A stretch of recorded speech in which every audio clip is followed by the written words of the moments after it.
Baik, ini masih di 2.1 tentang drug substances, uji stabilitas untuk zat aktif, storage condition, kondisi penyimpanan. Itu dilakukan nanti tergantung pada apakah itu long term, accelerated, atau intermediate. Yang jelas kondisi itu akan mewakili atau mencakup apa yang akan dialami oleh produk itu selama penyimpanan, pengiriman, atau sampai dengan digunakan, baik suhunya maupun lama waktunya. Untuk yang long term testing itu mencakup minimal adalah 12 bulan, selama 12 bulan dilakukan terhadap 3 batch primer, 3 batch minimal skala pilot pada saat pendaftaran, the time of submission. Jadi ketika dosir pendaftaran atau registrasi di submit ke regulator, Badan POM atau FDA, maka long term study-nya sudah harus dilakukan paling tidak adalah 12 bulan. Yang ini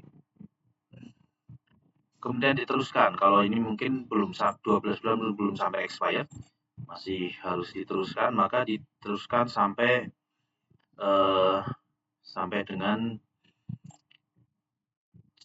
waktunya di test period yang didaftarkan. Misalkan di test periodnya 5 tahun, ya diteruskan sampai 5 tahun. Kemudian selama itu dikumpulkan berbagai data yang ada, maka ditambahkan kepada dosir itu yang diberikan kepada regulator, kepada Badan POM. Jadi selama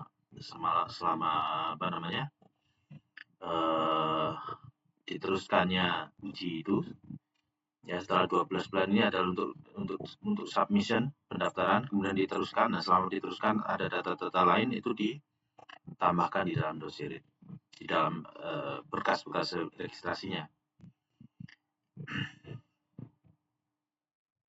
Kemudian data accelerated atau intermediate, ya, ini yang kondisinya itu lebih berat atau dinaikkan, itu bisa menjadi bahan untuk evaluasi short term excursion outside label storage condition. Jadi evaluasi kemungkinan yang terjadi kalau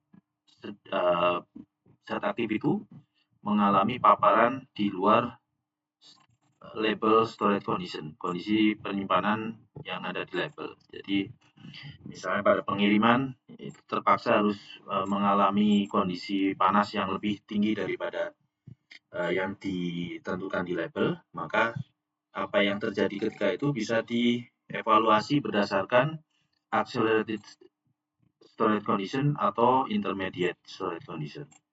Jadi ini pada suhu dan kelembapan yang lebih tinggi, ini bisa untuk memprediksi atau untuk mengevaluasi akibat yang ditimbulkan kalau zat aktif itu terpapar kondisi di luar label storage condition.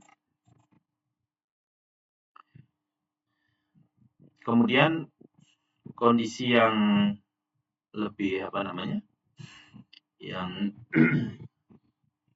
yang digunakan untuk long term, accelerated maupun yang intermediate, ini ada pada tabel yang di bawah ini, nanti sampai di bawah ini ada tabelnya. Yang pertama itu untuk general case, nanti ada yang khusus untuk drug substances intended for storage in refrigerator, ya. Kemudian drug substances intended for storage in freezer, ya. Kecuali disebutkan lain untuk di fridge atau di freezer, maka ketentuannya mengikuti yang general case. General case itu berlaku secara umum, kecuali nanti dia harus disimpan di refrigerator atau di freezer. Nah, untuk yang general case ini, untuk yang long term, itu storage condition-nya itu 25 derajat Celcius plus minus 2 derajat, pH-nya 60% plus minus 5%, selama 12 bulan minimal.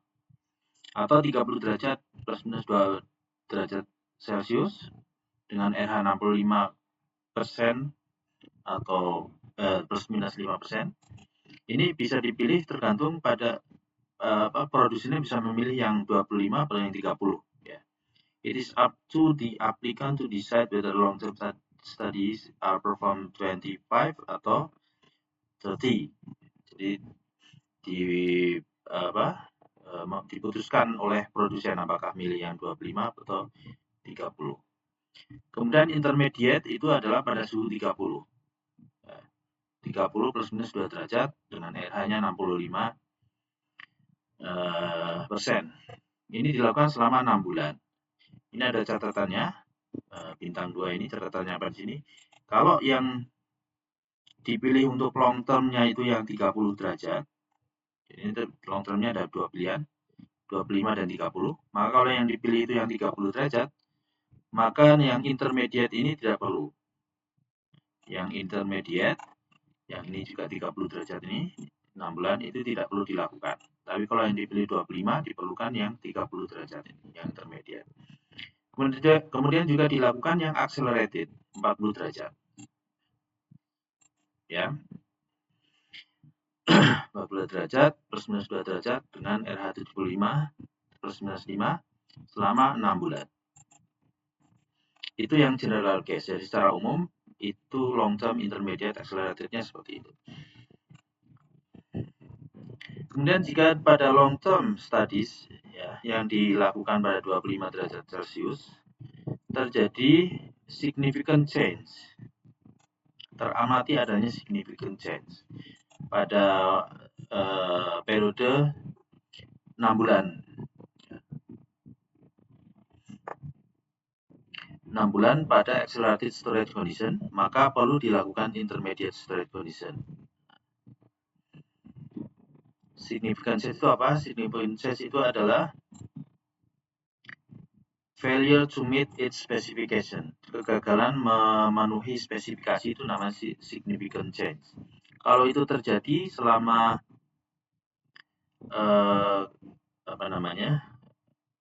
pada accelerated storage ya. Jadi kalau yang dipilih adalah 25 derajat untuk long term-nya, kemudian pada accelerated storage-nya itu terjadi significant change, maka diperlukan ini yang intermediate. Ya. Jadi kalau yang tadi saya sampaikan dulu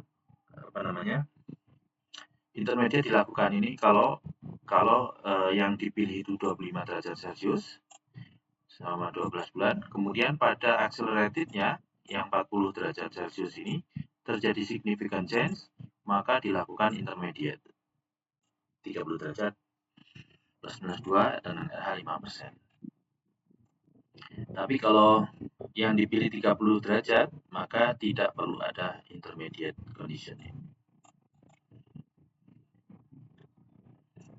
Gitu. Kemudian testing at the intermediate storage condition should include all tests. Jadi sama seluruh pengujiannya dilakukan pada kondisi intermediate itu semuanya dilakukan. Kemudian yang intended for storage refrigerators, ini long term-nya adalah 5 derajat untuk fridge, kemudian accelerated-nya 25 derajat. Nah, ini nanti significant change-nya, kejadian pada ini silahkan dipelajari sendiri apa yang harus dilakukan. Kemudian yang freezer ini adalah dilakukan long term pada minus 20 selama 12 bulan.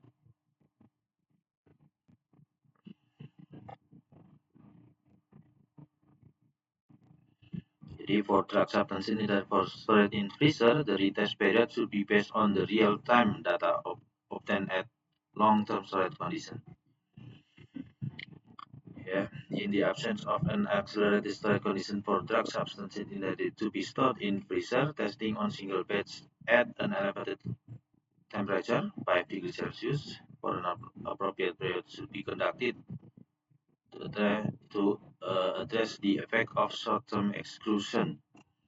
Jadi yang dipersyaratkan itu adalah long term minus 12 bulan, tapi juga diminta untuk, karena tidak ada accelerated storage condition, maka dilakukan satu pengujian pada satu batch pada suhu yang dinaikkan, yaitu 5 derajat ya.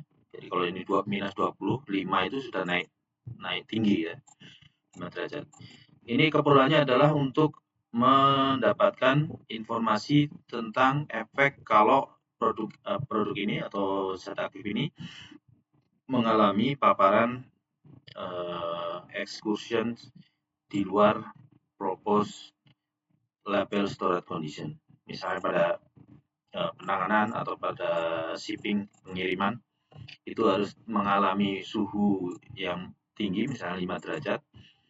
Itu akibatnya nanti bagaimana, itu perlu ada informasi di sini sehingga ditambahkan kondisi 5 derajat untuk satu batch.